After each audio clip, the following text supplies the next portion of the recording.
Hello everyone, you're welcome back to today's training. Um, we are going to be continuing from the box sizing, border radius, and the box shadow property of the box model. So last class we learned about box model, and today we are going to be looking at those properties that we can use when working with our box model. So I am your instructor, I'm Daniel Shanaga, and I'm going to be taking you with these CSS classes. So let's just dive into it. Alright, so the CSS box sizing properties allows us to include the padding and the border in an element's total width and height. So I'm sure that might be a bit strange to us, but let me just show you an example just to demonstrate what this is trying to explain. Alright, so I've done two div class. So in this place, let me just go ahead and give both of them a width and an height. I'm going to give it a width of, let's say, 400 pixels, right? So, and I'm going to just go to the browser and see that reflect on the browser. Alright, I have this now. Okay, so let's now on this particular one, I had to change the padding. I increased the padding to like 12 or 14. Now the problem now is, and which is what box model is going to solve, or the box sizing is going to solve. The problem now is if I come here now and I do box 1 and then I say padding of 10 pixels, and you notice both of them are specified to be the same width, right? So what do we expect? We expect that they should still remain the same width. But no, you can see that one of them is smaller than the other. It's not quite obvious at this point, but let me just make it more obvious so we can see that it is actually smaller. So let me make this 24 instead. Then I go to my browser and you can see that this is actually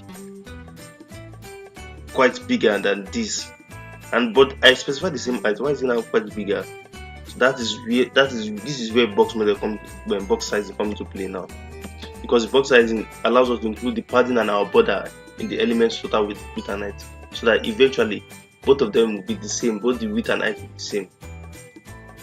So with that CSS box sizing, by default the width and height of an element is calculated like this. That is, the width plus the height plus the border is equal to the actual width of the element, right? So even though I specify the width of 40, as long as I've not specified the box sizing property, the width added together and the height added together would increase. Eventually the width and the padding and the border added together will eventually increase the actual width of the element that we're working with.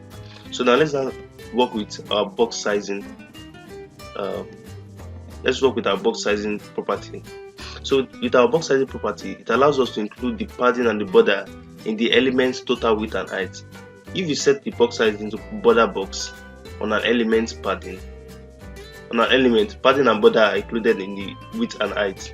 So let me just show you what that means.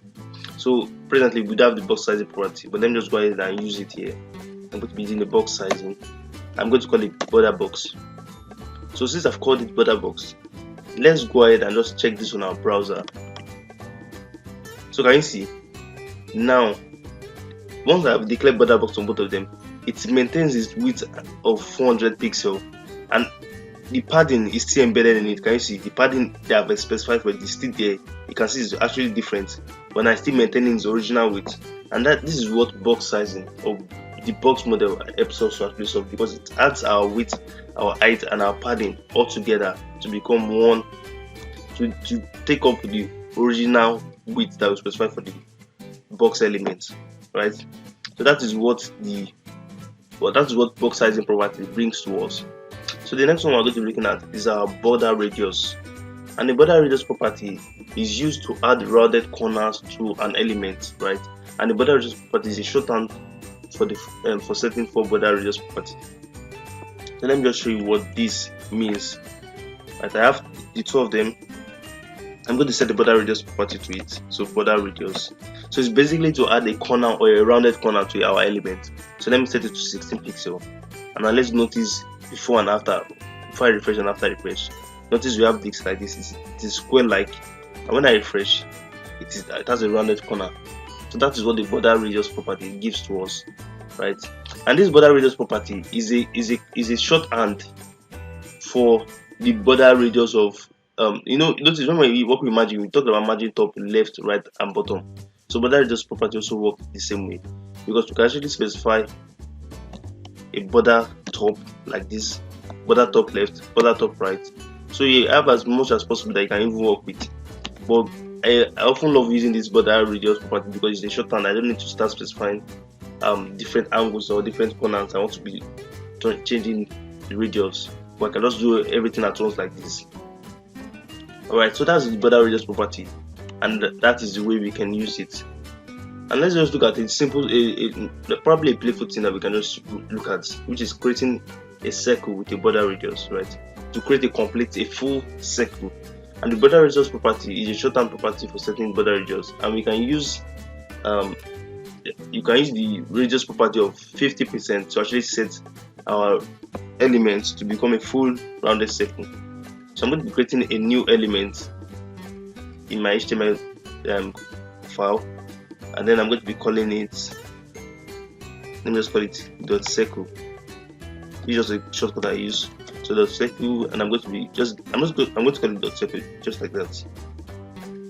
And then in my CSS file, I'm just going to come here and do dot circle. I'll give it width of 100 pixels, let's say 200 pixel, height of 200 pixel like this. So let me give it a background color. Background color of cyan. Alright, let's just see that firstly on our browser. So I have this is my background color. Now how do I turn this to a full circle? So what I can also do is specify a border radius. So I'm going to just come here and specify a border radius of 50%. So that is like complete half, and which that is what turns it to a full circle, right? And that's what you can see here. That's the border radius property. So the next one, or the last one we're going to be looking at for this class, is the box shadow property. And the CSS box shadow properties applies shadow to an element, and in simplest use, you only specify the horizontal shadow and the vertical shadow. That's the simplest use you can use it for, to specify the horizontal shadow and the vertical shadow. So the way we can work with it is by coming here. Let's just create our box shadow. So I'm going to do box shadow, right? And it takes 4 properties. The first property is the horizontal shadow. The second property is the vertical shadow. The third property is the spread, and the last property is the color you want to give the shadow. So let's just do the first property to be 4 pixel. Second property, let's go with 5, or let's go with something obvious, 8 pixel. The spread, let's go with 10 pixel, and then the color, I'm going to say let's go with red instead, like this. So I'm specifying the box shadow, which is eventually the shadow that I'm giving this element. And as you can see it, the horizontal and the vertical shadow property has been set, and that's why you can see that this is actually tilting more downwards than it is tilting rightwards, right? I don't know if that's a proper word, but and you can also see the color that we specified here showing as the shadow color. Alright, so I think that is the end of today's class. Make sure to leave a like, or make sure to subscribe to our channel for more videos like this, and I will be seeing you guys in the next tutorial video. Thank you.